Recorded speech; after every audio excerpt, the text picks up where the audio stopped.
নমস্কার, দীপান্বিতা সারাদিন ইউটিউব চ্যানেলে সবাইকে জানাই স্বাগত।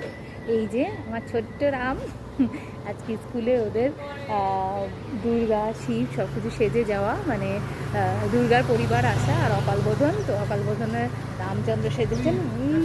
আচ্ছা, এখন স্কুলে যাচ্ছি, পরে দেখা হচ্ছে। বিহানকে স্কুলে পৌঁছে দিয়ে আমি আবার বাড়ি চলে এসেছিলাম।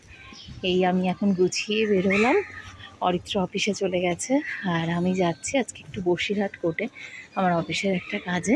আরও দুটো দাদা দিদিরা যাবে অন্য অফিস থেকে, তো সবাই একসঙ্গে যাব আজকে। এই বেরিয়েছি আর ট্রেন ধরবো, হাসনাবাদ লোকাল ধরে তারপর যাব।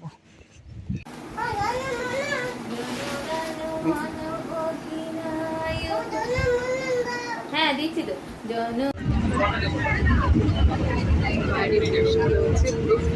একটা আওয়াজ, আপনার পাশেই জায়গা পেয়ে গেছি একদম।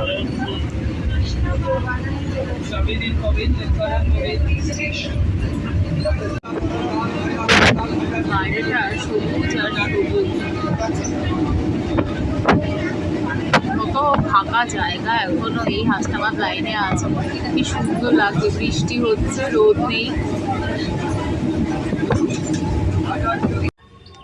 কোর্টটার সামনেই এই ভরা ইছামতি, এই বৃষ্টিতে পুরো নদীটা ভরে উঠেছে একদম।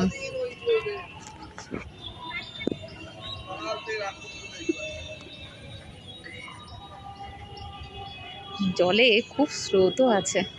ইস, এখন যদি একটা ইলিশ মাছ ভেসে আসতো এখানে।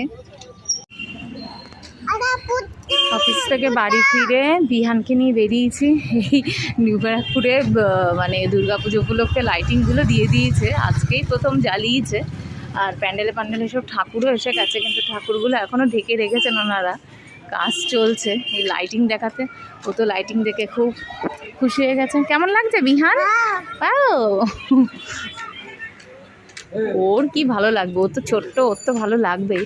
আমার নিজেরই এত ভালো লাগে এই লাইটিং দেখতে। চলে এসে তিনজনে মিলে ফুচকা খেতে।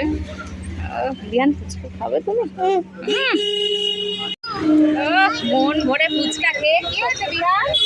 চলে এসো, ফুচকা খেয়ে এই আবার যাচ্ছি লাইটিং দেখতে। এত ভালো ফুচকাটা, বিহান তো তিনটে খেয়ে আবার খাবো। এই যে খুব ভালোভাবে লাইটিংগুলো দিয়ে দিয়েছে। লাইটিং দেখতে দেখতে এখন আমরা যাচ্ছি। এই আস্তে আস্তে লাইটিং দেখতে দেখতে প্যান্ডেল অবধি যাবো।